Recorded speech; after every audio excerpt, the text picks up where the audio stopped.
Welcome back, everyone. We are already in the final section of our event. So I hope all of you are making the most out of the discussions and networking happening throughout this event. Here for today, we have two fantastic sessions lined up. And on one of our core goals of Sci-ROI India, which is mentorship. And I wanted to go back, yeah. So in the first session for this evening, we have live talks and discussion on mentorship for Return to India researchers, where we have panelists ranging from a policymaker who initiated a prosperous Return to India fellowship program to several Indian diaspora from diverse STEM sectors who have returned to India and established themselves. This will be followed by the final session of our event, where established educators in India will discuss the importance of undergraduate mentorship, both from the perspective of early career researchers and undergraduate students in India. So without further ado, we will get started with the first session for this evening, which is the mentorship for Return to India researchers. When young scholars go abroad to pursue higher education, they tend to slowly move away from any networks they had back in India and might lose track of how trends in Indian STEM are evolving over time. When they decide to come back, they have to establish that network again, scope the institutes which they want to join, even get accustomed to the differences in cultures and societal structure. And that is not an easy task. So we decided to bring this panel together to discuss some of these challenges and how they can be suitably addressed. As all of you have probably heard, chance always favors the prepared mind. So with that, I will be introducing our speakers. We have live talks from all our speakers, and then we'll have a brief panel discussion. So our first speaker for this session is Dr. Meenakshi Munshi. She was the advisor and scientist G and the head of the HRD and societal program at Department of Biotechnology, DBT India. She obtained her PhD in botany from the University of Kashmir, and then was a research scientist at JNU and NIPGR. She had a brief stint as a Fulbright fellow at University of Canada. After that, she returned. No. It was University for UC Davis, University of California, Davis. California. I'm so sorry. Fulbright is always for US. Okay, great. So yeah, UC Davis. So sorry about that. And then when she returned back, she has been with DBT. She was with DBT for quite some time. She was the former program head at the Human Resource Development and Infrastructure. And at that position, she initiated the Ramalinga Swami Fellowship. I'm pretty sure all of you have heard of this fellowship, which has brought back a lot of enthusiastic Indian diaspora back and really helped them over the last few years. So we would like to know from Dr. Munshi a bit more about this fellowship and over the years when she has interacted with Indian diaspora, what would be her tips and strategies for them. Dr. Munshi, all yours. Thank you for joining us today. Thank you, Manali. Thanks, first of all, for inviting me. Even if I am no more in the system, thanks for inviting me. I would share my thoughts with you guys. And let me share the screen. 1 minute.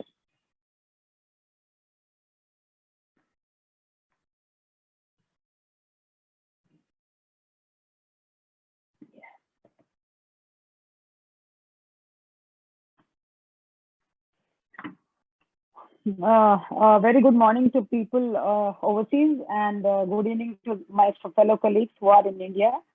I had been with the Department of Biotechnology for quite some time, and recently I have superannuated, but I continue to work as a consultant now.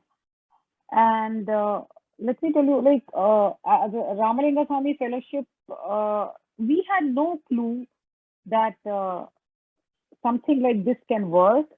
And it was way back in 2006-07 when the then Secretary Dr.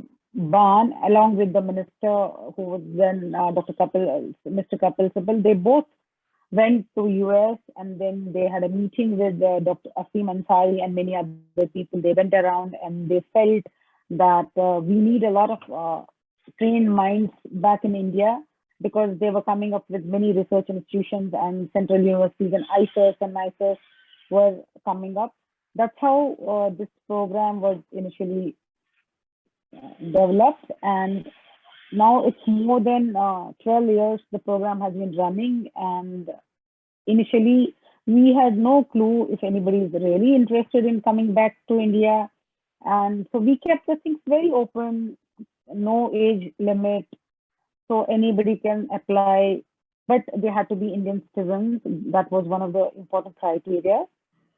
So what was the main thrust was growing Indian economy and highly trained diaspora, and reducing science and technology funds. And that time it was one of the reasons there was a lot of downtown US and Europe, the funding was very less.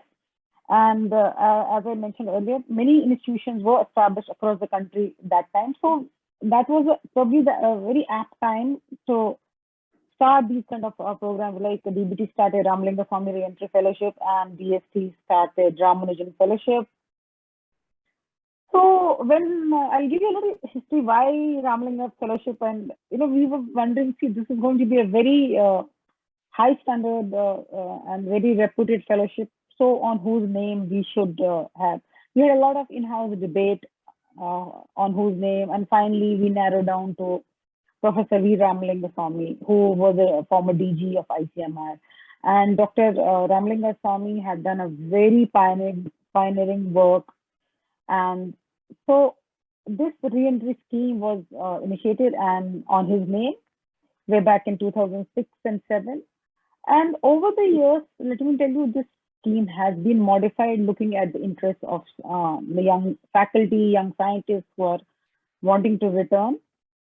So when we started, we took 10 fellows, and no age limit. Whosoever wanted to apply, they had to have a host institute. Even if they didn't have a host institute, they simply sent us an application with the project which that person would have been able to conduct for next 5 years. And then they were screened by the expert committee, and 10 in the first batch, we had 10 students, 10 fellows who were selected, and out of that 7 joined, and one person accepted but didn't join. So that's how we started this. Now, before I give you more about this, I would like to share with you the brief scenario of the R&D landscape in India currently. You all know that in India, the public expenditure on R&D is very less, of course, compared to the US. And the main reason is maybe the government is the primary source of funding. Now we are expecting the private sector also to chip in. But as of now, largely the more participation is from the government sector only. Now, what are the broad goals of R&D for India? It's to continue to strive for sustainable development, effectively tackle the climate catastrophic goals, focus on health and well-being of people, especially with the current pandemic. A lot of things have changed, and health has become the very front runner for the ministries to support, conserve biodiversity, of course. And this just gives you an idea about how the gross expenditure on R&D has increased over the years, and it still keeps on increasing. And this just gives you an idea about the expenditure. Although these figures are a few years back, this just gives you a fairly good idea. Like a big chunk comes from the central government, followed by private and other sectors, states and public sector. So we have been, as you all are aware, that India is globally at the 3rd position in the number of publications as per the NSF database, 3rd in the number of PhDs in science and engineering, and the number of researchers also is much more in India, and the number is growing. And as per WIPO report, India is ranked 9th in position in terms of resident patent filing. So we are in a good position. So this just gives you an idea about the Scopus and SIN NSF ranking on our publication databases. So we are reasonably doing well in case of in this area as well. And this just tells you about our funding, which has gone up. During in 2018, India was ranked 3rd, 5th, and 9th in the scientific research publications as per NSF, Scopus, and SCF database. And little bit variation you see, but they are probably because we adopt different methodological choices for coming up with these databases. So India is a biotech hub, and many startups have been supported from by the Department of Biotechnology, and we are among top 12 destinations for biotech research in the world, with approximately 3% share in the global biotech industry. And India is also the leader in the global supply of DPT, BCG, and measles. And currently, we have really done good in case of COVID vaccines also. And biotech industries are growing. In fact, DBT has started its BIRAC, that is a Biotechnology Industrial Research Assistance Council, which is the backbone for supporting the Indian startup ecosystem. So, and our target is by 2025, the industry is expected to reach $100 billion US. So India as a biotech, well, this just gives you the idea about how much money Department of Biotechnology is spending on R&D. And this is last year's figure. The figure has increased this year. So what are the incentives of being in India doing research? Is you all know we are a growing economy. There are increased career opportunities because many of the ICERs, NICERs, and central universities have been started, and they are open to many new faculty, young faculty. Infrastructure has been better now.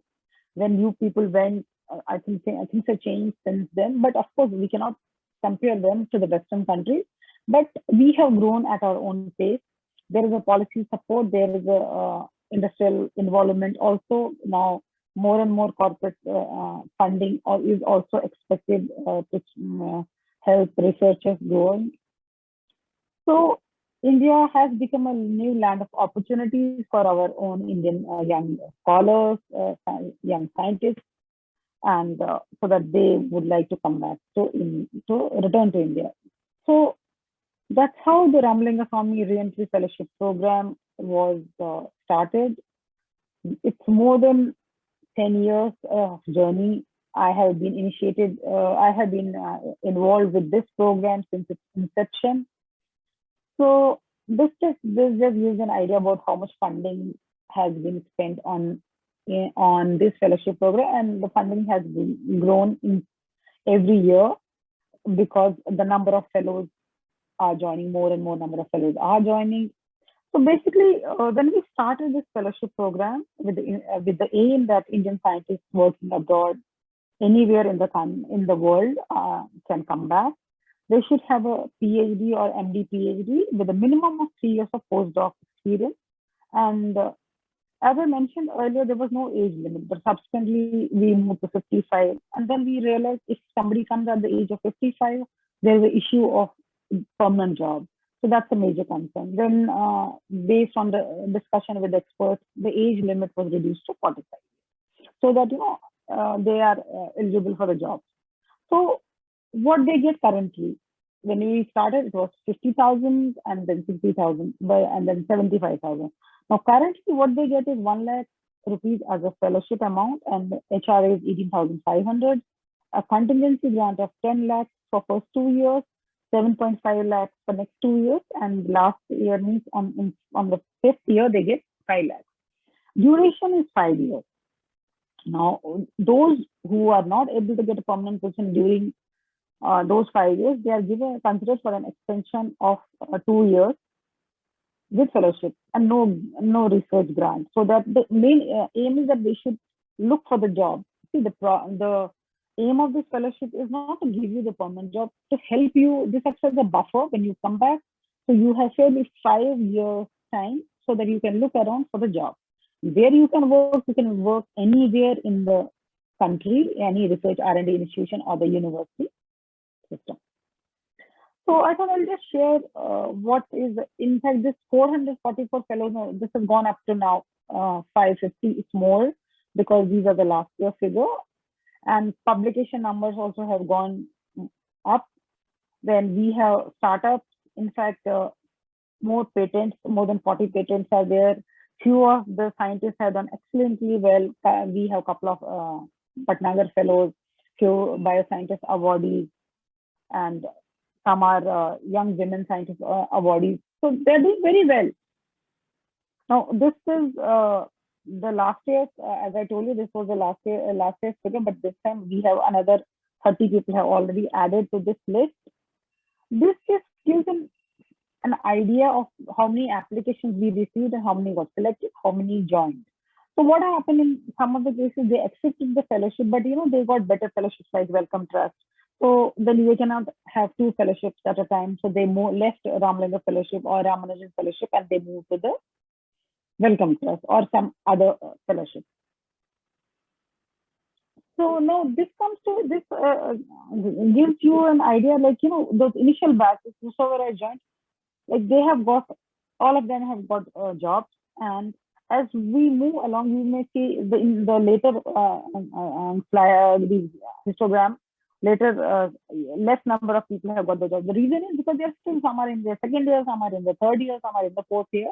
But if you look at the overall ratio, it's nearly 65% have been able to get their jobs, and some people are still searching. And yes, this is a matter of concern. Male number of fellows are more than the female. Probably females have, because if their spouses are overseas or they are somewhere else, they may not like to relocate alone. So this is a concern that we have less number of female scientists who have returned and joined.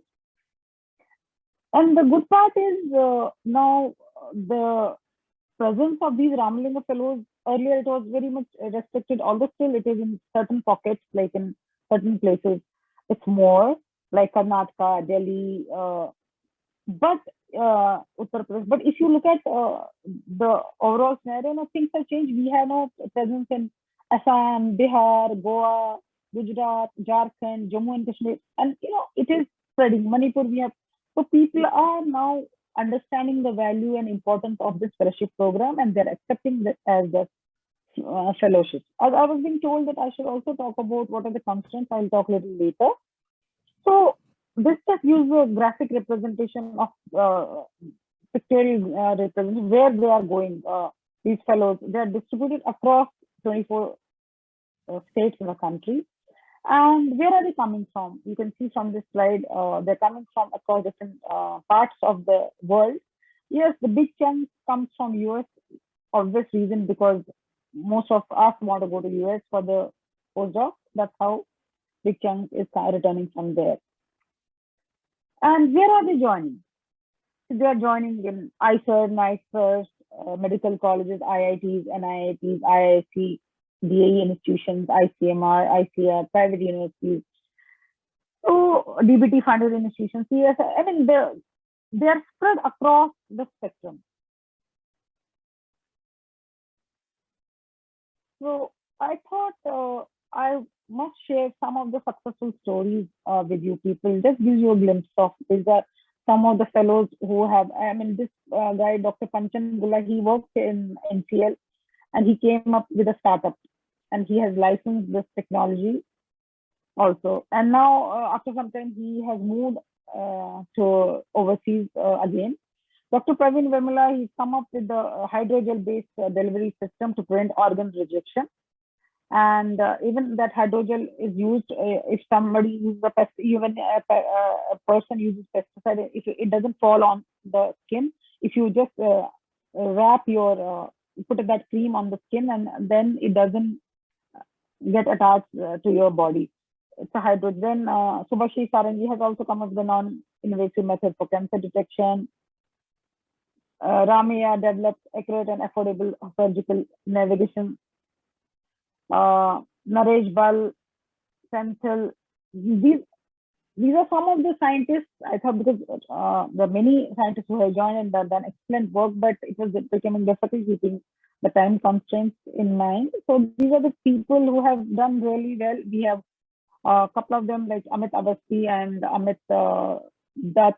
Amit has done good work in immunology, and Amit he's a Bhatnagar awardee also.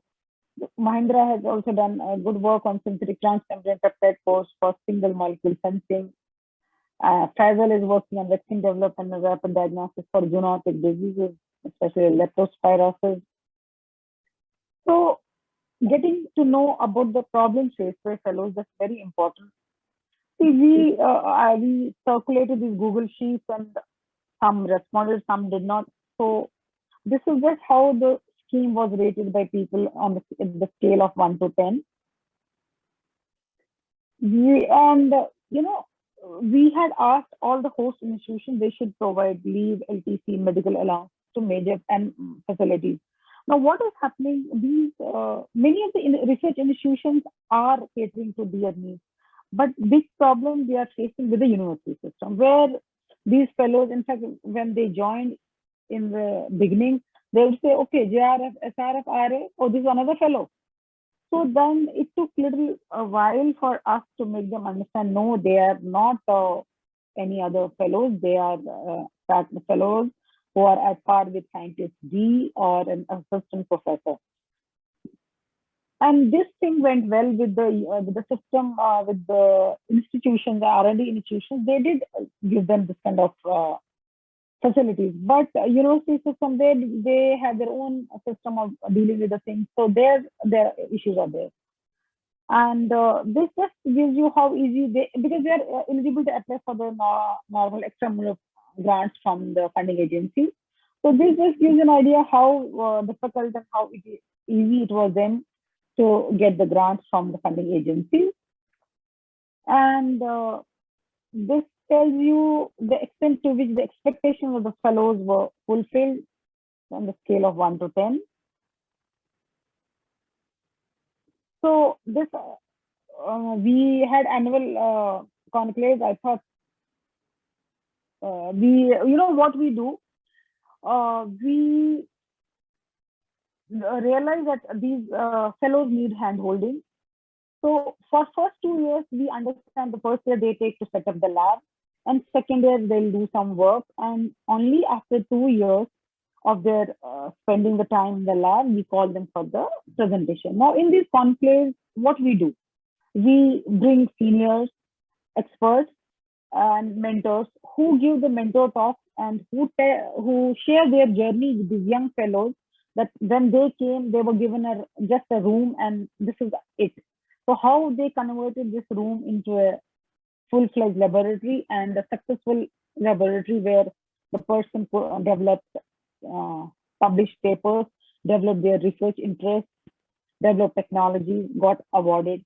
So then these are senior people also share their stories and young people. And subsequently, as we moved along in this journey, we invited the Ramalinga fellows to complete their tenure. So that they would come and share their journey, like how they were treated initially and or over the course of 5 years, how the transition was from a fellow to a faculty or to a scientist. They would share their journey. And then we would also have a session on how to write a utilization certificate if you got a grant, how to write funds, what are the important things, how to establish a lab. So each session is a part of the conclave. We have these conclaves every year. In fact, we used to have physical conclaves, but because of the pandemic, we are having these online conclaves, and very soon on 28th, I think we have a conclave. So what are the concerns? I mean, when the fellows come, see, they feel, first thing I would tell them, whenever they want to write a project, they should write a project which they feel they will be able to complete within 5 years. See, when you do a project in the US or an overseas lab, you know the kind of infrastructure, the kind of facilities, the kind of chemicals and whatever you need for the experiment to carry out, it is there. If not in your lab, the next lab or the next lab, you manage. But here things are different, and sometimes the procedural hiccups are also there. So keep your eyes open. See, you went from here maybe 10 years down the line, or 5 years or 7 years. Things were different that time. Definitely things have improved, and you come with an open mind. And if you, the moment you land here, and if you feel, oh, I was doing this experiment in a day, now here I'm taking a 1 week, then there's going to be a problem. Because you cannot compare the two situations there and here. You see here how you are able to manage, and then you make, you connect with other people, you connect with senior fellows. See, that's one of the prime purpose of these conclaves, so that you connect with seniors and talk to them how they can be of help to you, or you can talk to senior mentors also. They are ready to help anytime. And the thing is, do some little research by finding out a host institute, because what is happening, people just for the heck of it, like they'll forward your application, and when you land there and they don't provide you right kind of facilities, and then you look around, you want to change the host institute. What is happening as per the guidelines? First change of the host institute we allow readily, but the second host institute change is only allowed when you get a permanent position. So there, I would like to share with some of the fellows, there has been a problem, like one person joined one institute, then she realized, oh, she's not able, they're not letting her do the work as she thought, though it was a premier institute. Then she moved to another institute. Unfortunately, there also she had a similar problem. And then this became an issue, but she's not able to change as per the guidelines. So that is why it is important for you people to do some due diligence, do some research, even talk to fellows who can help you. I can share with you, we have a directory of fellows which was made when we completed 10 years of this fellowship program. And you can talk to them. There are phone numbers, there are emails. At least they can help you out, which is the potential good institute, or if there are some problems in the another institute. So, Dr. Munshi, Dr. Munshi, yeah, I'm done. So, sorry about that. We will be coming back to Q&A. So maybe that will be a good time to continue the discussion, if that's okay. Once I'm done. Thank you so much. It was the last slide. Thank you very much. I'm ready to take questions. Yeah, thank you. Thank you, Dr. Munshi. We'll be coming back once we hear from our other speakers to the Q&A. So, and people will be posting questions in the Q&A box as well. So if you want to go through them. Thank you so much, Dr. Munshi. I mean, that's like a fantastic initiation. And I know personally so many people who have already taken, made that transition, right? So thank you. So with that, we would move on to our next speaker of this session, Dr. Poonam Thakur. She is currently the assistant professor at School of Biology at IISER Thiruvananthapuram. Prior to this, she obtained her PhD in neuroscience from Punjab University, and then she went abroad for her postdoctoral training, one at Lund University in Sweden, and Goethe University in Germany. And her expertise is in Parkinson's disease research. And she then decided to come back as the India Alliance Fellow in 2019 at CCMB. And then she became a professor in her current position at IISER Thiruvananthapuram. So as I said, her research mainly focuses on developing better mouse models and utilizing them to decipher Parkinson's disease mechanism and develop biomarkers and therapeutics. Dr. Thakur has also been very vocal about building an inclusive and open scientific ecosystem through documentation of scientific journey. So today we invite her to tell us a bit more about her journey and how she thinks we can, start, creating a network while we are thinking of making this transition. So thank you, Dr. Thakur, for joining us, and all yours. Thanks a lot, Manali, for the kind introduction. And I'm really happy to share some of my experiences and some of my thoughts here. I hope you can all see my slides. All right. Yeah. So my slides are not really per se, slides in the sense that Dr. Munshi had very informative slides. So they are just pointers to a few things that I'm going to talk about. So I believe all of the attendees here are the ones who have already kind of made a decision that they do want to return to India, or at least they have a very, very strong inclination to return to India. But as Manali initially pointed out, that when we make that decision, or we are in the process of making that decision, and we have been abroad for PhD or postdoc for 5 years, 10 years or so, when we want to come back, we are certainly at loss sometimes, that we don't know how to come back, how to start the process, when to start the process. And actually there is now a lot of information available, a lot of articles being written about it, so you can get some glimpse into it. But I have tried to condense some of that information that I believe would be useful to many of you who are planning to return. So of course, networking is something that is really, really essential for your transition back to India, because if you're not able to network, it is really, really difficult to find support, where to go, how to go, what to expect out of the journey, how easy or difficult the transition will be. So that is really, the key feature here.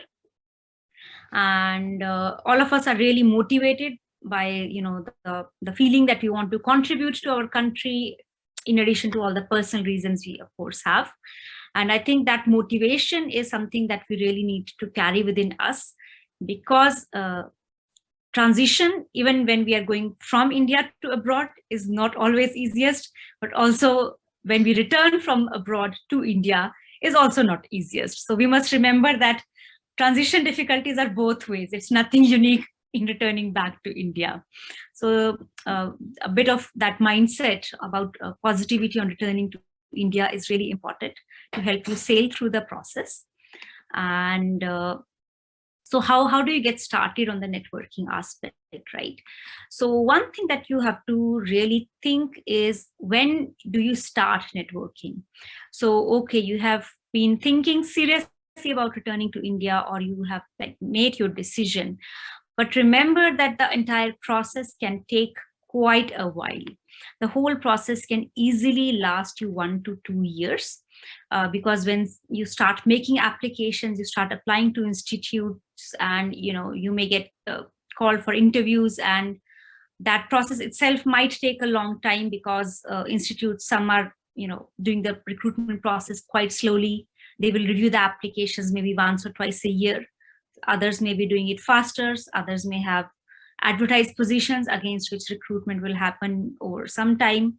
But the entire process can easily take 1 year minimum, and maybe up to 2 years or something, depending upon if you are very specific in choices of your institutes where you are applying and all.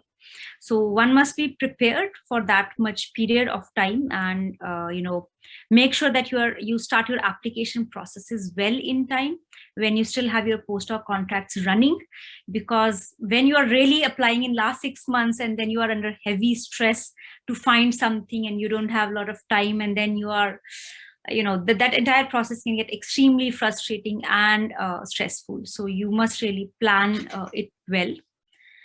Also, you have to be a bit prepared about the thing that don't wait until your postdoc paper is published. Sometimes we think, only when our paper is out somewhere we will be considered seriously for something, while you can start making the formal applications after that process. One has to start making some ground already before that. For example, visiting institute, talking to people and all. So when you think you have some, story ready, that is ready to start going into a paper, get started with the process of networking. Don't wait until your story is out, because people would be interested in hearing what research you have done, what story is going to come out, and anything fresh would be very interesting to people, to the institutes, and to many other places that you would be looking to go to. So starting early really helps. Also, so you, for example, you have published one paper, or something that you have co-authored with other people in the lab, and your main paper or something else is, or you are still waiting to publish a second paper or something. So don't wait until you have published everything. We all know in biology, publication is a long run process. After submission also, it may take several months for your papers to come out. So just once your papers are ready for submission process or something, you can get started with networking process very actively. So that is like about timing the processes. But okay, once you're ready with the things, you're ready with okay, now I'm in the right phase that I can start networking, then how to go about it. And different people would come from different backgrounds and where they had studied. For example, you might have done your undergrad in India or postgrad in India, or some of you have also done your PhDs in India and went abroad only for postdoc, like me. So you would still know some people in India, or you would have at least some inkling onto how the process works in India. So best thing is that when you make the decision, that you actually tell your network, whosoever people say your undergrad teachers, your undergrad classmates, they all, many of them might still be in sciences, many of them might not be in sciences, but whosoever back home, or even your fellow postdocs in labs abroad, whosoever just tell them, or any other people who might have collaborators in India. Just let your network know that this is what you are looking to do, and many people will very happily point you towards opportunities or place you in touch with relevant people. So that is just leverage whatever you have existing. That is really important. So don't keep it to yourself that okay, I'm thinking but I'm not so sure, and then I don't know if I should tell people or not. So don't be hesitant about telling people, and just whatever or whosoever good to tell them about your thought process, and opportunities will be sent your way by those people. And of course, it is not enough to just talk to those people who might be your undergrad classmates. You still need to grow and reach out to more people. So how do you do that? So of course, you can always cold email people. That may work, may not work. It really depends on lots of factors, who you are writing, how you're writing, and all of that. So of course, one has to be a bit prepared on that. But social media, for example, Twitter, has really been thriving, a very thriving space for Indian science. In last few years, that has been really an active community, very helpful community, and people are really, easily approachable. So one must definitely make use of that. If you are social media savvy, or even if you are not, I would really urge you to make use of it. It is really helpful space for you to meet people. And of course, whenever you can go and physically meet people, someone is coming to your institute to give a talk, walk up to them, talk to them, or you are going elsewhere, you met someone in a conference. So it always helps to talk to people, let them know you are interested, this is what you are looking for. Even if they can't help you directly with anything, few words of advice, something active, some, knowledge or information about some opportunities or something can happen. So talking to people always helps in whatever way or platform you can. Another very useful thing that I did and I found incredibly helpful was to attend conferences in India. When we are abroad, we are doing postdocs abroad, we are always attending all these international conferences in all good locations here and there. But we forget that, the field is also there in India. And to keep yourself relevant to that and to stay alive in that sector, it's important to go back and attend conferences for at least that field in India. So I'm a neuroscientist, so I made it a point to at least once or twice come back to India to attend Indian Indian Academy of Neuroscience Society meeting or Indian Biophysical Society meeting that I used to attend during my master's and all, and few other meetings that, so I came back to at least 3 conferences during my postdoc. And those were really, really instrumental for making my transition, even though like I did not get any opportunity per se from that conference, but I got in touch with many other neuroscientists. I got in touch with people from other institutes and all.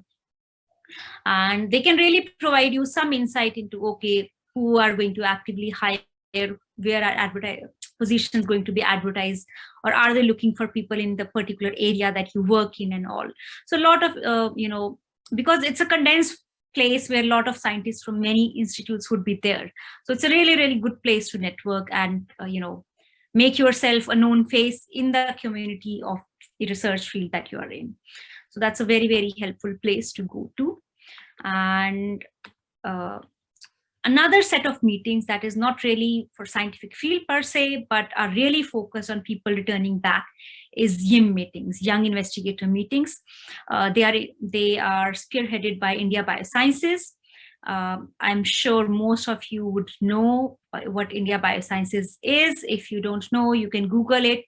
It's a very, very helpful tool, or a niche space that is really helpful for everyone, from young faculty members to returning postdocs and people studying in India. So just check it out. These meetings are annual meetings, and they are also the places where institute heads or institute representatives would come. Many postdocs from abroad would come. Young PIs who have just started their labs would come. So it's a place for you to talk to those people, to get to know what to expect when you return to India, and also get in touch with people who are looking to hire. Because people who are coming to those meetings are the ones who are actively looking for people to join their institutes. So you can talk to them, set up some meetings, and maybe even set up job talks and all of that. So YIMs are very, very helpful. And now Sci-ROI in recent years have also become another platform that is very, very active, which is really appreciable. And so these two are really useful platforms for you to attend, and they will help you to network immensely. Dr. Thakur, yes. I'm sorry to interrupt. In the interest of time, I think we'll have to move to next speaker now. Yeah, sure. Conclude. Yeah. Sorry. Yeah, sure. So I'll just finish with this last point on this. So also, most of you would return to India every year for your vacation or something. Whenever you're returning, you can always write to HODs or directors of the institutes that you are hoping to target, and you can give talks there. And most people are very happy to receive, to host people who are visiting and host your talks. And from that point also, you can go and take your discussions forward. So I hope those all tips are helpful to you. Thanks. Thank you, Dr. Thakur, so much. And we'll again come back to some of the questions our audience is asking in a little while. So we will move on to our next speaker for this session, Dr. Shomashish Ghosh-Dastidar, and he's currently the assistant professor at Center for Molecular Neurosciences at MAHE. And prior to this, he obtained his PhD at University of Texas at Dallas in cellular and molecular biology. He then went on to do a postdoctoral training at Stanford Consortium, and then worked as a senior research associate at Duke University. And at this point, he decided to return to India in 2019, I believe, where he joined MAHE as an assistant professor. And so actually, Dr. Ghosh-Dastidar has been an integral part of sciroi Global, and he has been helping a lot of Indian diaspora return back to India, and he's really passionate about mentoring budding scientists. So we have invited him today to share his experiences with us about how to scope institutes and how to build a research team. So over to you, Dr. Dastidar. Okay, I always struggle sharing my screen. Is it, can you see it, Manali? Yes, yes. Yeah. Yeah, you can call me Shumashish, and it's great to see that you are carrying the the torchlight after us. And at the onset, am I audible? Yes. Yeah. Okay. So I would like to credit all this to SCROI. I was not sure of coming back to India, and I had a dream inside, but SCROI actually sprouted it, and I was deeply associated with SCROI for 2 years, and then I moved back to India. And Manipal, Mahe Academy of Higher Education, gave me the wings. So I'm really, really indebted to both of them. So, you have done really well in your life. My young friends and my colleagues who are planning to come back. Your journey started with qualifying a very difficult examination, and you made a choice. And after that, you did rigorous training, which culminated into a PhD and a postdoc. Now you have the options to do a lot of things. You can become a scientist under a big umbrella, join industry, policy, administration, or set your own startup. These are novel and equally important cog in the wheel. Don't misunderstand me at this stage. But deep inside, you are an explorer, a traveler, adventurer, thrill seeker, and you just can't sit still, and you don't mind sacrificing a lot of things for something beyond. Then you are, a PI. You have the PI mindset. So what do? You join, this type of events, and you make a passionate choice, and you volunteer to be a PI. You are not awarded a assistant professor position. You volunteer for it, and you work hard to earn it. Remember, the assistant professor position is like a probationer in special courses, and the system selects you and lets you know who you actually are. So make no mistake, this is a profession and not a hobby. So prepare for the chaos in the first few years. As ma'am said, Dr. Munshi said that the first 2 years, it's going to be a rough ride. So make your mind, ready for that. You have to convince yourself and your family why you want to come back. You have to have absolutely clarity at this stage. If you mess up, you're going to go back again, and it's very difficult, to go back. And it is a choice that you make for yourself, but it will impact a lot of people downstream. So make a very, very informed choice. You need to scout for your institute and your infrastructure. You need to know the colleagues you want to work with, figure out how to fund your research, setting up the lab, getting motivated PhD students and postdocs, getting all the necessary clearance even you start your work. You'll face administrative responsibilities. You'll be member in many committees that I was never aware of. You will have either teaching or training responsibilities and millions of things which you don't see now. The most important thing I felt is that where you should put 100% emphasis and focus is your institute and infrastructure. And I say it because I did it. After you have found a host institute that you want to relocate, and you want to be your host institute for, say, RLS or Ramanujam or India Alliance, visit that place physically. Take a vacation or a break, as Dr. Thakur said, and come and see the place for yourself. Make sure that you will be absorbed after your probation. See if they do or they do not. Understand the infrastructure critically at this stage. What machines or equipments are available that you need for your research. It will help you estimate the startup money that you will ask the institute. I need this amount of money to do my research. If you have a two-body problem, like your spouse also is working and is established, you have to find out what are the opportunities for him or her that the institute you plan to move can provide. If it is not, there, then it makes life a little bit difficult. If you have a family, a budding family, you have to consider childcare, like who is going to babysit your child, and that's a big thing. The next speaker will tell you a lot about it, and it affects your work. You have to take care of your aging parents, schooling, library, where you want to eat, where you want to hang out, or your place of worship, the community you want to live in, whether about the safety of the woman, the children, whether you have like lung problem or COPD or anything asthmatic. You cannot stay in a polluted place. Basic amenities, like health infrastructure and other things, transportation from your place of work to your home or to any other place. How is the weather? Do you fit in there or not? Housing, rental property.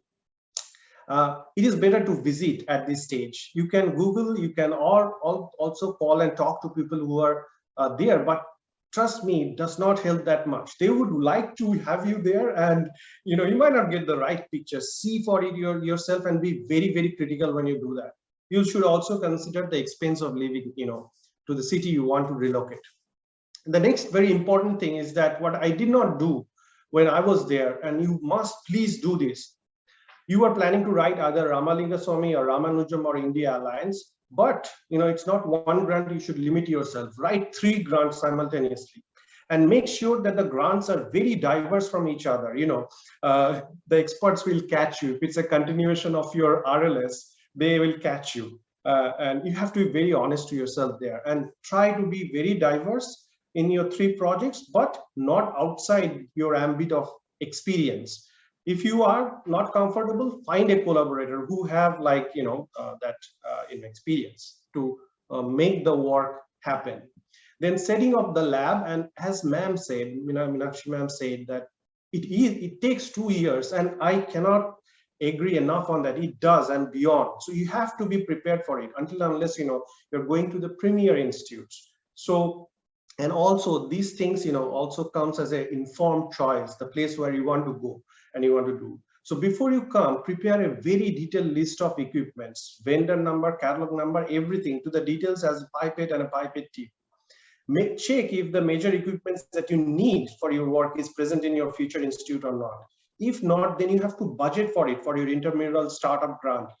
And then see if the major equipments are centrally located or they're in accessible places. If not, then you need to buy them, and you need to justify your new your administration that why you need to buy it again. So make sure of those things. Make sure that you have a lab space and office space. I did that. Get a written confirmation. Please be open to private sectors. It's not as bad, or they're equally good. There is a lot of pros to go into a private sector. You must catalog all the reagents and the vendors that you use. This is very important. Find and make contact with similar vendors or distributors in India before you move, and the region you are shifting to. Make contact with them. You will figure out why I say this once when you move back. While on your trip to India, meet the purchase and finance team of your future institute and learn how they operate, because it's totally different from US. Only I think IISc and few select places have those type of operations. Others are very different. How long do they take to place an order? If it's 1 month, 2 months, or 3 months when you order to get a reagent, you have to plan ahead. So you have to account for that in advance. And the next thing is to find a motivated or graduate, motivated PhD or a postdoc. I mean, there is no such thing. You can never find one. You have to motivate them every day, just as your advisor, PhD advisor did to you. Help them focus on what is important. What is the big, picture? Build their trust. Be compassionate to them. They are exposed to from like bookish knowledge to an entirely different world. So they're going to take time. Be prepared to give them that space, or it is going to frustrate you a lot. This thing I never knew before I moved, and I thought that I must bring it to your attention, is that know about all the regulatory clearances that you require for your project, like institutional ethical committee clearance, institutional biosafety committee, review committee on genetic manipulation, institutional animal ethical committee. Learn about what are these things. Go and talk to your dean or associate dean research about these projects when you visit India, and ask them, give me these papers and documents. Start working on these things before you come here, because it takes a hell of a lot of time, and you have to be prepared for that. I wasted a lot of time, doing this thing. You need to know about the material transfer agreements. It was done for you by somebody you never understood, but it takes time. So help yourself in this. If you are not sure about it, talk to your future would-be colleagues and ask them for help. This will, this will actually cut short your time by a huge margin. And I think this is the most important thing. And if you can look at the background, it's just like a picture of the special forces. And that each one of them have equal, different, very diverse skill, but they come together for a big vision. So what you should try to do is that, and SCROI is the right platform to do it. I did it, so you can too. Talk about your vision with your friends. Find people with diversified skill sets. but complementary, and then move together. And for sake of time, I won't be able to tell you how to do it, but if I get time, I can share my experience. Project your vision and see if you can find interest among scientists of your age group who will stand with you for the next 15-20 years, and for whom you will do the same. Like you will take a bullet for him or her, and she or he will do the same for you. Find those people. It is not always about you. It's, learn that it's about the team and its big vision. I will skip this slide for the sake of time. And I would like to thank SCRY first, because you started this dream for me, and I cannot thank you enough. I'm really enjoying this phase. I would like to thank my guardian angel, who once told me, "Beta, just apply. Don't worry about the result. Just apply." I really thank my guardian angel. Ramalinga Swami Fellowship for this tremendous opportunity. And recently, I can tell you how I got into ICMR. There are strategies and all these things. And Kasturba Medical College for giving me a very good startup money to, set up the unit. I would like to thank our vice chancellors who actually funded the startup money. In neuroscience, it's very expensive, and they had the vision to do it. I'll remain, grateful for them a lot. My dean, Dr. Sharat Rao, who built an animal facility for me with, it's very good. It's just like dew. And most importantly, I'd like to thank Dr. Chiranjan Mukhopadhyay, who shared his vision and is building a team. Just as I said, he's building a team of interdisciplinary, scientists coming together towards a great goal that actually caters to India. And Dr. Krishnananda Prabhu, another associate dean academics, who is also a guardian angel. And again, I have Dr. Chiranjan Mukhopadhyay. He's the mentor for Center for Emerging Tropical Disease, and I developed, a new idea coming here, and we are working towards that as a team. And I would like to thank my home, Center for Molecular Neuroscience, for this. And most importantly, the kids, if you can see them, masters and PhD students who make every day worthwhile. Thank you. Sorry, I ran over the time. No, thank you. Thank you so much. Again, I think we will have some time in the end to go over, your experiences a bit more. So with this, I will like to introduce our next speaker, Dr. Darshana Joshi. She is the founder and CEO of Vigyanshala International. She got her PhD in physics at University of Cambridge, and she was also a member and trustee of University Council and president of the Cambridge University Graduate Union. While she was there, she co-founded Vigyanshala in 2015 and now is the founder of Vigyanshala International. Her focus is mainly on building a capability-driven organization to make STEM education and skills accessible to the most marginalized across India. We invited Dr. Joshi today to talk a bit more about some really discussed issues like salary negotiations, childcare facilities, that, as someone who wants to return back to India also needs to take care of. So thank you, Dr. Joshi, for joining us, and all yours. Thank you, Manali. Thank you for the kind introduction. I just wanted to give a heads up that I have slightly modified what I'm going to talk in my session from, salary negotiations and talk, because I did realize that the whole session was pretty heavily inclined towards academics. So I wanted to bring in a different perspective. So I don't know whether you are all able to see my screen, while it will cover some of the questions that you just mentioned.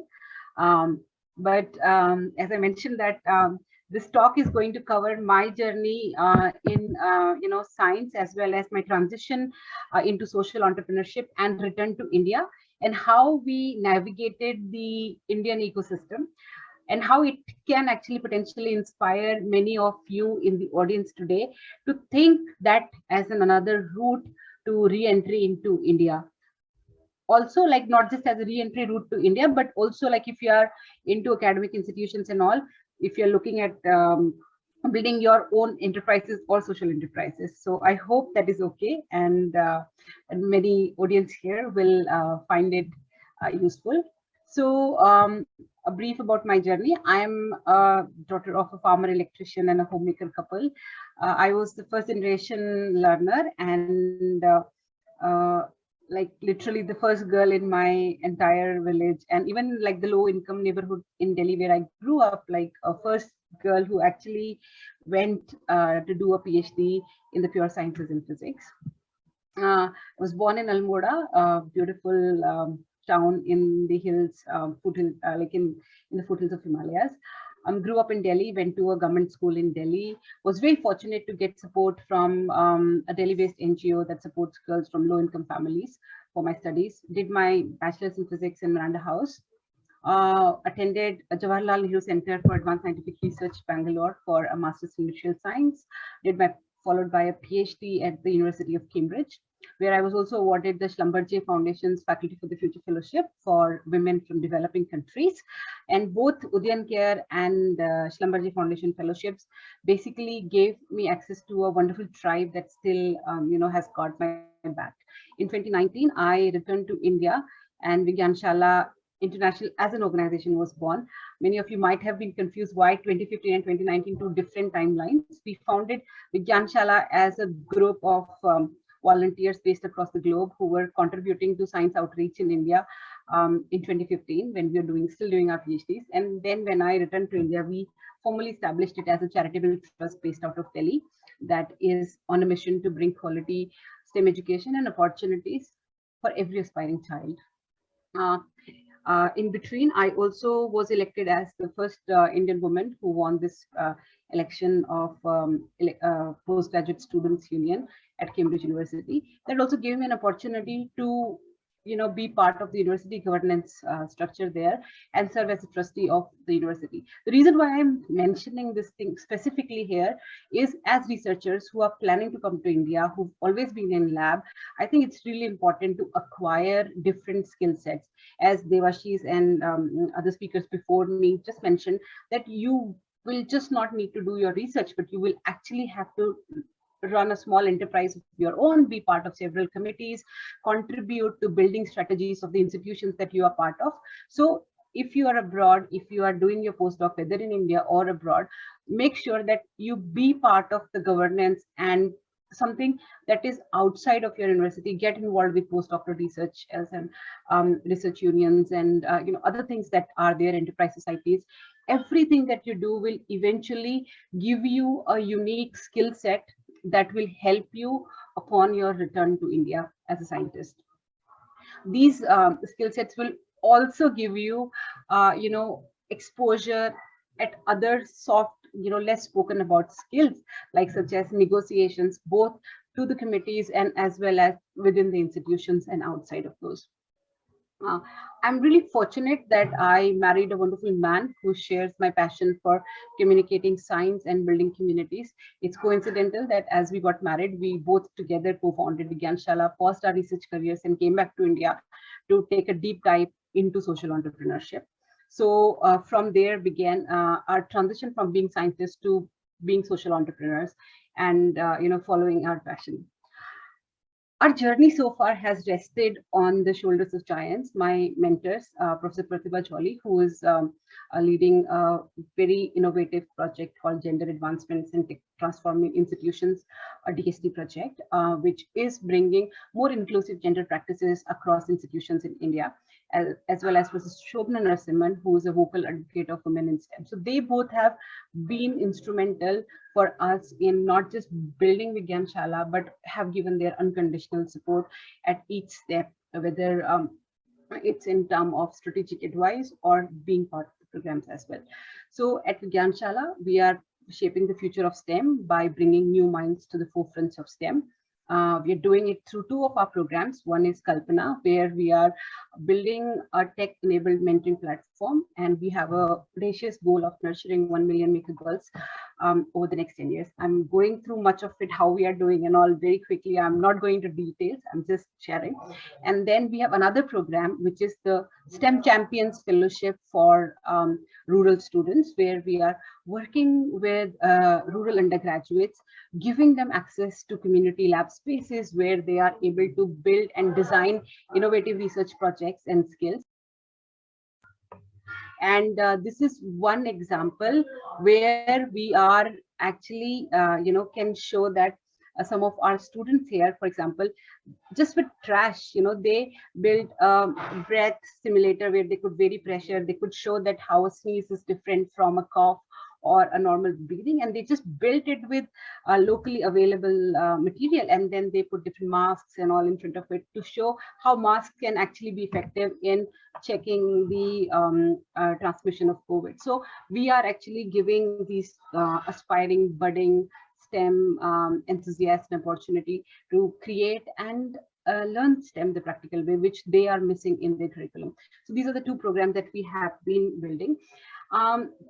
As rosy as it may sound to be called a scientist, social entrepreneur, there have been a lot of challenges, and much of those challenges are to do with reintegrating into the ecosystem.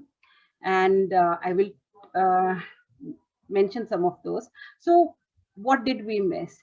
First of all, we missed the tribe. We missed the support of a thriving community that could help us in building our enterprise, that could give us an opportunity to reflect and also navigate what was already there. Of course, financial support when it comes to building up a social enterprise is a big challenge. We absolutely did not have any clue on what it meant on a personal as well as professional front to be an entrepreneur. So we did miss the skills and both entrepreneurial as well as the life skills to require to build enterprise. Like especially I like to say building an enterprise is tough work, but building a social enterprise is tougher, because you are not sure until when can you invest your own money, and how do you actually plan to sort of bring in,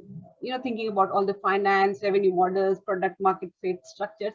We knew none of it, because none of it had been part of the experiences and the trainings that we actually required. So if you are thinking of building something, whether an enterprise or a for-profit social enterprise, or literally starting your own spin out, I would say now is the time. Ensure that you are building robust networks which are going to have your back when you either come back to India or you're building it abroad. Ensure that you are able to put an ask. Like, just having a lot of people have network, but they don't have the audacity to just go and make an ask. So I think that's another thing that we learned. Like, it's really important to be shameless and to put an ask to your network, because until you won't ask, you won't get the help. And building a culture takes a lot of hard work. So Professor Joshi, sorry to interrupt. In the interest of time, I think we'll have to move on. Yeah, this is my last slide. Literally, okay. Next is the last slide. So this is literally the last slide. So thank you. All I wanted to conclude is, like, the narrative is changing. There are a lot of opportunities for people who aspire to become scientific or entrepreneurial in nature. We have some of the support network I have listed here, and I'm saying, if you are able to dream bold, and if you're missing culture and tribe you wish you had, start building it today. Thank you. Darsha, I would love to connect with you, Meenakshi here. Sure, ma'am. I'm just not sure how to stop sharing. That's okay.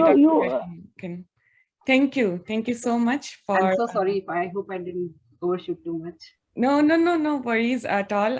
Again, we'll come back to some of the questions, but thank you. So we have our last speaker for this session, Dr.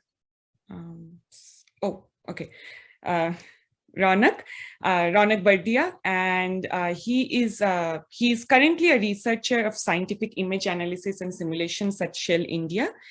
He after doing his BTech in mechanical engineering from IIT Bombay, he moved to University of Wisconsin-Madison in US for his master's and PhD.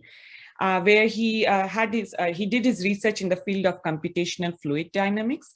Ronak has also been an integral part of the sciroi global team as well as the sciroi India team, and he loves to engage in community volunteering. And today we would like to learn more about some of the differences in financial responsibilities, cultural and family shock, and how to build a network when you are coming back here. So thank you, Ronak, for joining, and over to you. Thanks, and I think I jumped the gun by sharing early, so sorry about that. I saw a lot of our panelists having really good slides, so I quickly cooked these slides up. I didn't have slides, I just thought I'll talk. But now with these slides, I hope I'm able to do justice to what I wanted to convey. At first, thank you so much for the Sci-ROI team. It's a really good initiative again to start this kind of a session within India. And Manali has already kind of given a background about me. And my name is Ronak. I did my undergrad at IIT Bombay, finished my PhD from UW Madison. And I'm currently working as a research scientist at Shell in Bangalore. Well, I'm not in Bangalore, I'm working remotely from Jaipur. That's my hometown. So basically I am coming from a perspective of working in a multinational company in the corporate sector, in the private sector after finishing your PhD. And I immediately started my journey, my career in India. So that's how I think it might be a little bit of different flavor. And all of my experience has been during COVID. I moved back to India right in March 2020, 2 weeks before the lockdown. So I could have had a very standout experience. But I'll still try and just share my experiences with all of you. And hopefully some of you may benefit from that. Starting off with a slightly bit of an opinion instead of my personal experience. This is something that I've often felt with a lot of my communications with friends who were in the US before I was moving back and with the folks over here. I think there is a need to understand that we have learned how to be innovative during our PhDs and postdocs, and it is an important idea to create your own cutting edge research and not try to replicate our PhDs and postdocs. This was something that I've always had as a question from people who always asked why you want to return to India, and because you won't have that kind of research facilities. Well, you can create your own cutting edge research. And I'll give an example from the energy sector, because I'm working for Shell. There is a big push in Shell for the hydrogen business. It is definitely something that is worth looking out for. Hydrogen is extremely a lot more expensive to produce, and it has its own benefits. But there are other sectors of energy that are more relevant for India compared to the other developed nations. The most primarily being biofuels. We have a balance of payment problem for the amount of oil that we import. We have a gargantuan problem for our waste. And we saw that. I mean, me and some of my colleagues in Shell saw that. And when there was a call for proposals for new ideas, we proposed a proposal for biofuels. And we got funded, and it's actually getting a lot of traction in Shell. Not a lot of people are working in biofuels area in the research side of Shell, and that's how you're basically creating your own niche. And we are going to do a proof of concept for the India region. So that's how basically I want to just emphasize the need for indigenizing research and not just following what is being done in your postdoc or PhD host countries or host institutions. Now, coming to the non-technical side of things that Manali mentioned. So I kind of moved my talk a bit from cultural shock to the professional development side, because I would say that this was the most shocking part for me. When I moved back, I really enjoyed the sudden vibe of confidence I felt among my peers. This was something that I had missed during my PhD. I know all of you would have experienced that during your PhD. By the end of it, you're kind of low on your confidence. You have struggled with the problem for a very long time during your postdoc or PhD. So it was very refreshing to see a lot of confidence in my peers. And that confidence was largely focused in the direction of identifying solutions, monetizing it, and creating a business. I cannot imagine the number of conversations that I've had in the past 2 years since I've been here. Every conversation leads to a business idea. We're talking about a startup. We're talking about some other startups being created by some other folks, some unicorns. It's a very vibrant place right now to just be in your mind space. And this is how I think you should be basically seeing yourself, basically creating solutions in the sense of what is creating the most impact at the moment. And in US, when I was in the US, a lot of my friends had like a template, and it's a very legitimate reason to be concerned about your visa or green card. And because you're not a permanent resident until you get a green card, and it's a long process. So within that realm of issues, you are unable to think beyond and be more confident in yourself about and your abilities. I've seen that in my friends, and I continue to have those conversations with them. And this is why I thought that this was a big change in what we talked about and what we want to do in the next 5 years. That was a big change for me. Coming to the next point, which I think is a big thing when we talk about for folks moving back to India, and especially in the private sector, people talk about pay scales. I think I'm in a good position to talk about pay scales because when I was graduating, I had 2 offers in US and 2 offers from India in Bangalore. And all of the 4 were from private companies. So I think I had a choice to basically weigh those options. Although I wanted to move back to India, but I had a good sense of what would be the case if I continue to stay in the US. So in terms of purchasing power parity, pays in India are not high, but they are sufficient to sustain a family of 4. But if you have a family of 4, I don't think if you start off, you're going to be saving a lot. There would be a slightly less amount of savings. But if I replicate that same situation in the US, I think I would be in a very similar situation. There is a kind of a parity that is created because of the purchasing power that you have in the US or in India. Now, if you are earning in the US dollars or in euros and you are staying in India, then you are a king. Then I think all of us should be taking tips from you. But otherwise, if you're staying in the country where you're earning, at the moment for PhDs, the kind of market that I got exposed to, it was good. It wasn't extraordinary. It is growing. My friends who have returned back from the US have actually got jobs in startups. They've got much better salaries than me. So I think there is a lot of scope for you to diversify your mind, not just think about a few companies, think about the startup ecosystem and be aware of that at least. There are certain things that I did not think about in terms of financial responsibilities. And I think a lot of people don't think about that during their PhD and postdoc. Investments and what you should be thinking about. In India, it is doubly important. You have an inflation of 5 to 7% rolling around for the last 10 years. You have to think about how you're going to grow whatever is in your savings bank account. And that's why I think that is a part that I kind of learned once I came back. I had a job before I moved to the US, so I did have some experience. But when you come back and you are in a different point in your life, you are basically starting a family, you have to think about these responsibilities a little more clearly.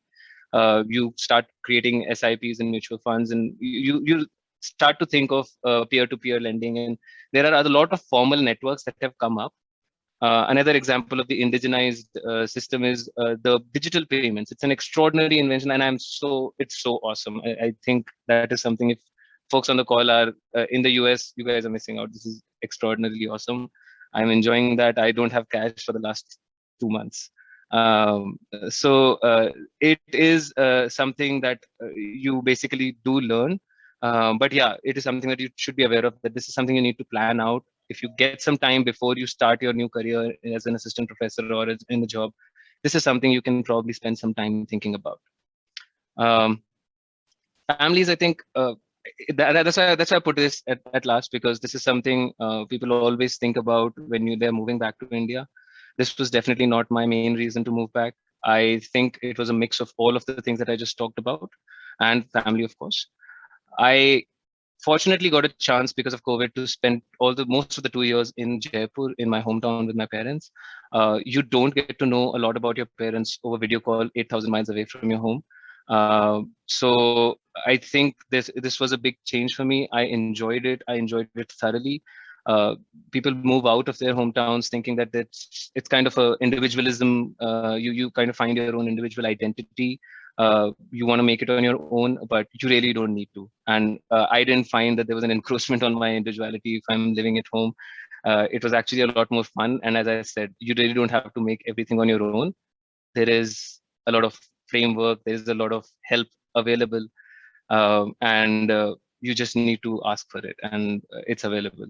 At least I'm glad that I'll be in Bangalore, not too far, easily accessible, and even my parents would be comfortable coming to Bangalore. They were not in the US. They didn't come once, even once when I was there for 6 years. It was not easy, it's a long travel and whatnot. So just those aspects of family, I think most of us are very familiar with. So yeah, I think the last point, it's going to be a last slide. I think I want to just put some opinions out.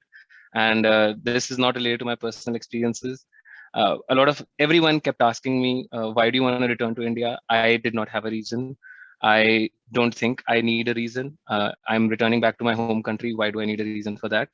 The main thing that I was thinking was, maybe if I want to convey, if you were not miserable before you moved to the US or to Europe or whatever country you're currently in, if you were not miserable, then what really bugs you at that time? I'm not talking about the professional side of it. As I said, we need to think out of the black box of the cutting edge research and professional side of things. Darshana gave a really good example of what thinking out of the box means. You can create value in places that you would not even have thought of. So we don't really need a reason. Most of us are researchers on this call. We have learned to think innovatively. Why do we need to save all of that innovation just in our research? That can be applied to our personal lives. We can think critically. We can think where my education is going to create the most impact. So that's, I think, the final thought I want to conclude with. And happy to talk to anyone outside of this call. And thanks, Sci-ROI, for organizing this. This has been an amazing event. Thank you. Thank you so much, Ronak. I mean, this was really great, like knowing all of your thoughts and why you came back and, you know, what was going through your mind. So I just wanted to, we'll get to the questions, but before that, you all heard from our panelists and speakers today about the importance of, you know, knowing some of the factors, right? Like making informed decisions before you return back. As Ronak mentioned about digital payment, I have no idea. So Ronak, I'm coming back to you for that in a few years. So what Sci-ROI India has done is we are going to initiate this personalized mentorship program for returning Indian diaspora. The mentors will be, you know, someone who has transitioned, like the speakers of today's session who have transitioned from abroad in the last decade. And we are trying to have people from diverse fields, as you saw today, someone from academia, industry, nonprofit sector, so any non-academic areas as well as different research areas.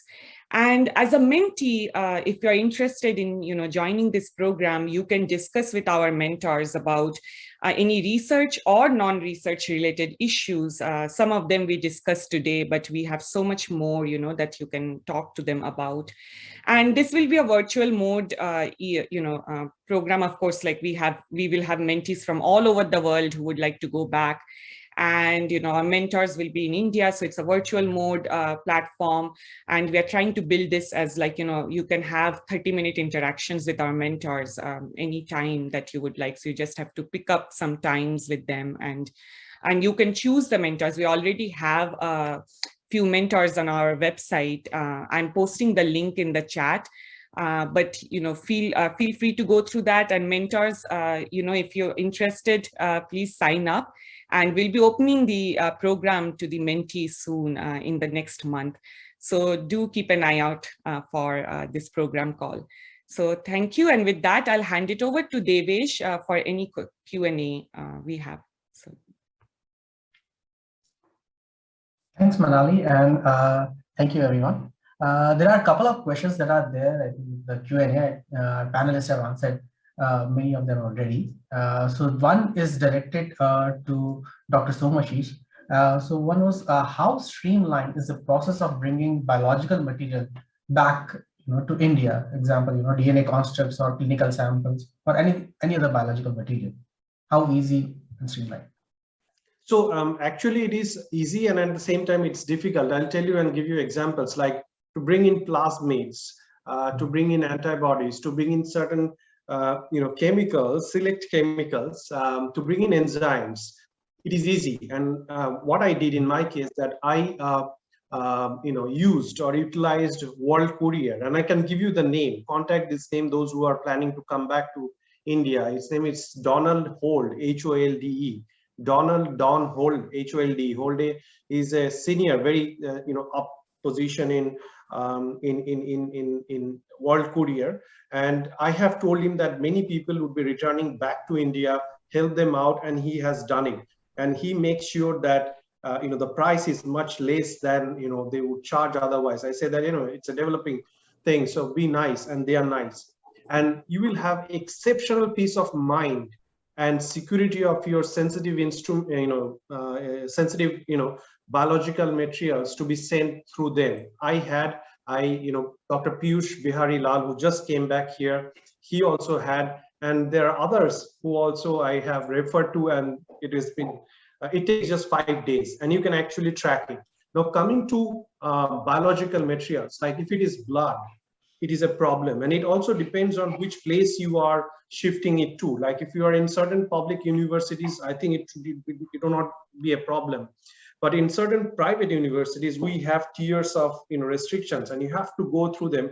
You have to cut, and that's why you need the institutional ethical clearance I mentioned to you about.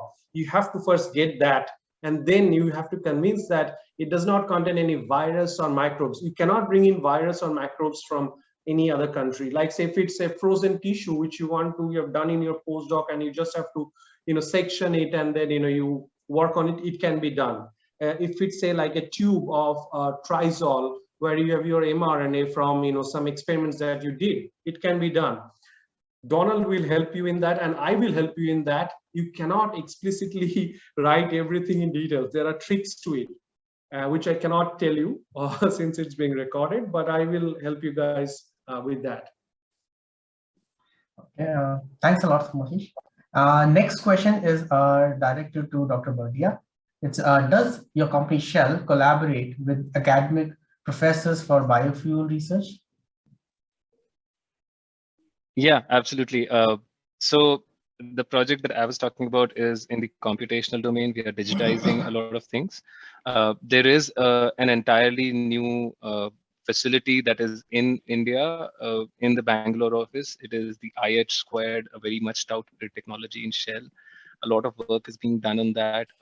I'm sure there are a lot of interest among the chemical engineers working on that to work with academics. There is a collaboration. There are lots of branches of collaboration that are going on with IISc. And there is also a very dedicated effort to collect all of those branches and bring it into a very large MOU with Shell. I think there is always an interest. I know folks who actually actively work on creating those connects with academics. So happy to connect on that. We can connect after the call, and then we can take it from there. Okay, thanks a lot, Ronald. And I think, I would like to thank all our speakers, for all the various advices you gave. And I think one topic, I would like to just, if someone can answer about bureaucracy that people face, one issue generally, when coming back to India, and then, how the chain of commands that follows, that, sometimes you have to get something signed off and all, okay, especially in the academic field, and in the government institution, okay. Are you facing any such issues, or, and how to deal with that? This is the question that came up a lot of times. So just, if someone can answer. Professor Munshi, probably. Dr. Munshi, I don't know. You are muted, Dr. Munshi. Yeah, it's a good question and very relevant question for all of us. It depends. At times, it does take time, but one has to be patient. I would say only one thing: be patient with the system. Things have changed, but not as you expected. I did mention So things do they happen, but sometimes there are teething problems. So be patient. I would say only one thing: be patient, and you'll make it. Okay. What happens sometimes, even the clerk will tell you, "Oh, sir is not there. So your paper will not be signed." You leave it, then you have to go next day, and sometimes things get delayed like this.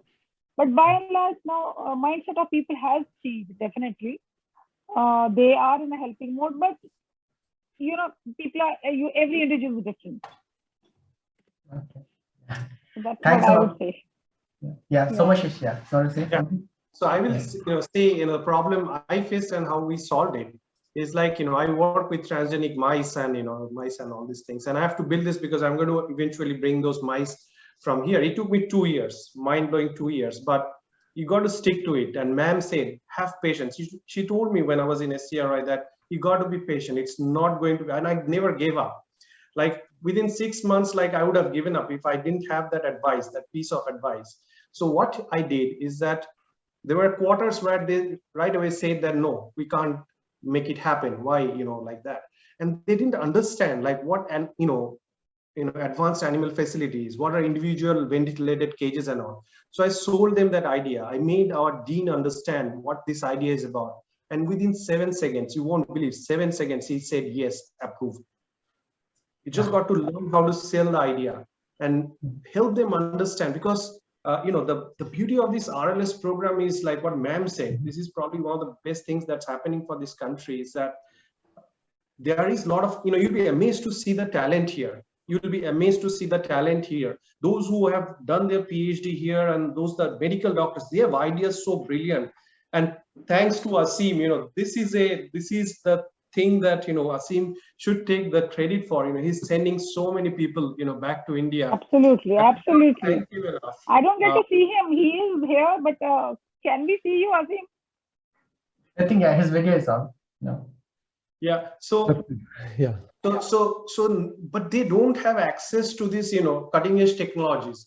You got to make them see that, and once they see that, they have the talent and the academic latent academic capability to take it forward. I was surprised by the interest here, and now like it's so much pressure. What pressure that and I'm in a medical setting, like there are like so much interest among the physicians to do advanced research, and everybody wants to see what's CRISPR, what's transgenic mice facility, and these things. And the other thing that what I feel like, if you have worked in a US environment, right? So you have been exposed to instruments, like you took them for granted. When you came here and then you want to build up, when you look at the money, it will blow your mind.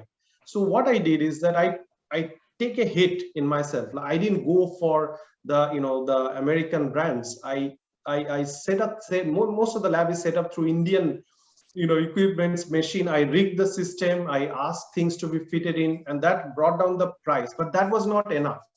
And then I realized that in India, you can have all your, individual ideas, but you should also focus why you're coming back, why RLS is bringing you back, is because the talent that you have to solve India's problem. So what we did, we formed a consortium, like with one faculty who is a physician. He found the disease, but he doesn't know how to carry it forward. He comes from a physician's perspective. So we started developing a team, like me, and then another returnee was Piyush Bihari Lal, and then my wife Ranita, and then Rama Dharmela. All these are alumni of sciroi. That's what I told, like, find your colleagues there. This is the best place where it will go with you for the next 15-20 years. Make that effort. I did. Rama did. Shankar Sahu, we did that. We already knew each other, and we know that we can go into a battle together. We'll take the bullets, we'll fail in grants, but we'll go at it again. And with diverse skill sets. Yeah. So now I cannot get, like I asked for 1.5 crores, I'm not going to get it. I'm going to say get 50 lakhs, 70 lakhs, I'm not disclosing the amount. Piyush will get like say 50, 60, 70 lakhs. Ranita will get something, Rama will get something. And then we found out like, what are the instruments that we need for our collaborative research, like for our sustenance. And I bought it, which others can use. He bought it, which I can use. And so you pull together to make things happen. So these are the, jugars, as you say, you'll have to think of. And I think that's why you should utilize sciroi to its max. Yeah. It won't happen anywhere else. Yeah. Thanks a lot so much for your advice. And yeah, Dr. Munshi, you saying something? Yeah, there's a question. It says, to all the panelists, thank you for the wonderful session. When applying for Ramalinga Fellowship, should the project be diverse from the postdoc research? Yes. See, the committee wants to see that you are going to establish yourself as an independent researcher. So I would recommend and suggest you have your own project which is different from your postdoc. Otherwise, what committee feels, oh, he or she's carrying the legacy of his postdoc mentor. So think independently and write an independent project, but be realistic with your objectives. Don't write anything under the sky which you won't be able to do. Be practical. Do some soul searching and what can be done under Indian system and what cannot be. And who are the people work? You can contact people who are working in this area. Definitely, I'm sure they would help. But start your own new research program which you are confident at. That's what I have tried to write answers to some of the questions, but I might have missed. I'm ready for the questions. No, I think you were good, I think, Dr. Munshi.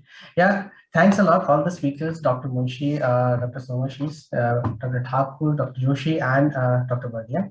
I think it was a wonderful session and all your advice, and I think it will be very helpful. And I think all our participants can contact them if they would like, or sure, SciROI members. Okay, thank you.